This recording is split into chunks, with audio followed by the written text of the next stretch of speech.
ఈరోజు నేను మీతో ఒక చైర్మన్గా మాట్లాడడం లేదు, ఒక మధ్యతరగతి కుటుంబం బాధలు ఆశలు అతి దగ్గరగా చూసిన వ్యక్తిగా మాట్లాడుతున్నాను. ఎందుకంటే మధ్యతరగతి వ్యక్తుల కలలు పెద్దవి, కానీ ఆ కలల ముందు ధరలు చాలా పెద్దవిగా కనిపిస్తాయి. హైదరాబాదులో సొంతింటి కళ ఈరోజు చాలామంది మధ్యతరగతి కుటుంబాలకు దూరం అయిపోయింది.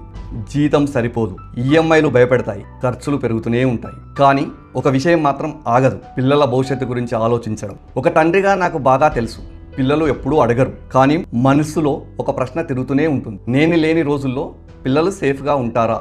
అందుకే మధ్యతరగతి కుటుంబాలు కూడా భయపడకుండా నమ్మకంగా ఒక నిర్ణయం తీసుకునేలా వరంగల్ హైవేకు అతి సమీపంలో హిల్ కౌంటీ వెంచర్ ప్రారంభించాం. హిల్ కౌంటీ వెంచర్ మీ పిల్లల భవిష్యత్తుకు బంగారు గని. కష్టంగా కనిపించిన కళ ఇక్కడ సాధ్యమవుతుంది. ఆలస్యం చేయొద్దు. మీ పిల్లల రేపటి కోసం ఈరోజే సరైన నిర్ణయం తీసుకోండి. Thank you.